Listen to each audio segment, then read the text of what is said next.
we are on Saturday morning. I had SDO today, security detail operations over at the facility. Sorry if the camera's a little shaky. I'm holding it with my hand. I don't have one of those little thingamajigs to hold it up. But they're Saturday. Usually this area is already busy on Saturday mornings by this point, and it's empty. It's almost like coast. It's just about throughout the whole week. It was basically like this, driving to and from work. But yep, this is what fear tactics and panic is. It's actually a strategic weapon, psychological warfare. For those of you who don't understand military, how you infuse panic, it spreads, rumors start. I don't doubt that there's some form of an advanced flu, not as severe as they're putting it out to be, but it's definitely targeting more of those who have respiratory issues or who are the elderly. So for the regular young at heart and strong, but there was also found out that there's proteins of HIV that are in this virus. So it's targeting also individuals who I believe may be HIV positive, meaning that they're carrying the virus, but it's not full-blown AIDS.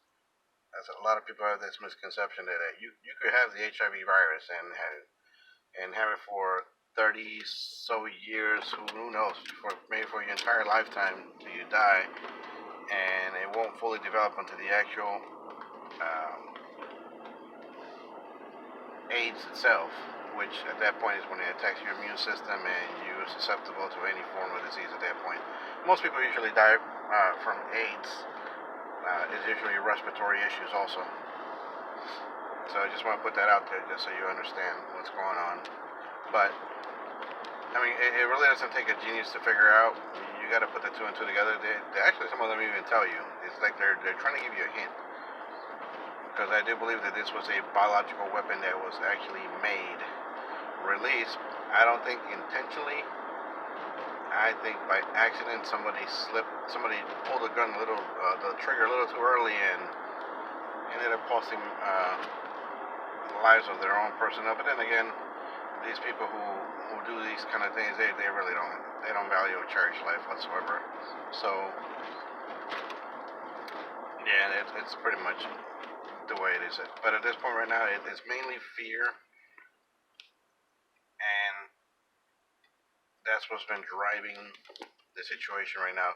But they're using this whole thing also to knock out a lot of things. As the saying goes, you knock out several birds with one stone.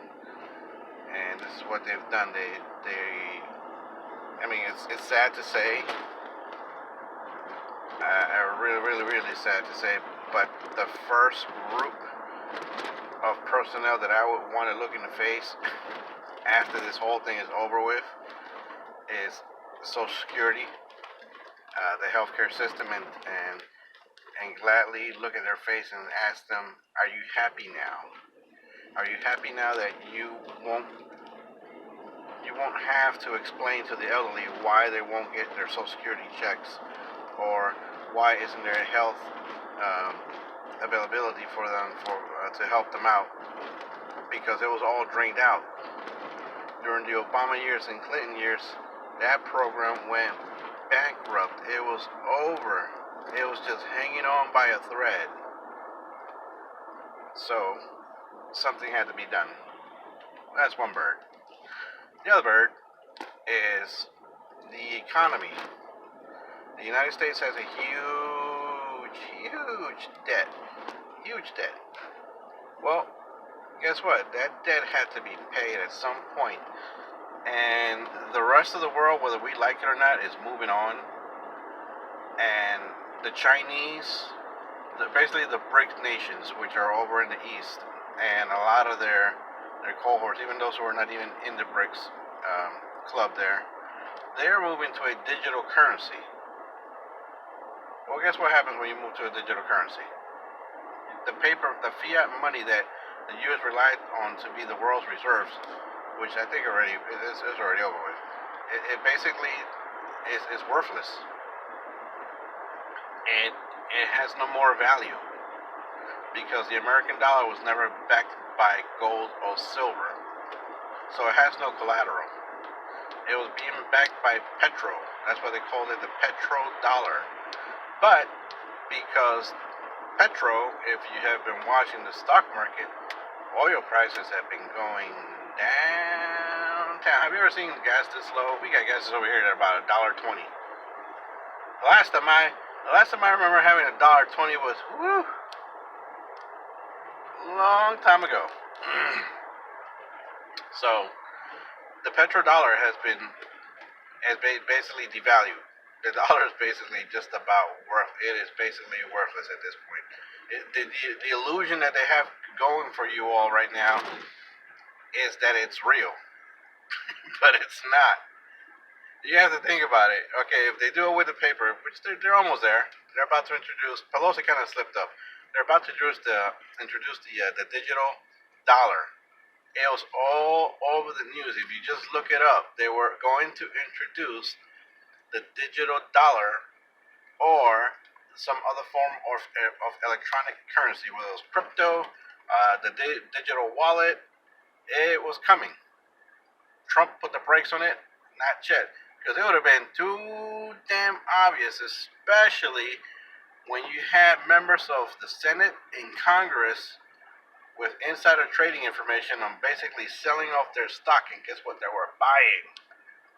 Gold and silver. Yes, they were hoarding it up. They were getting ready because that's what's eventually coming. And if you read your Bibles,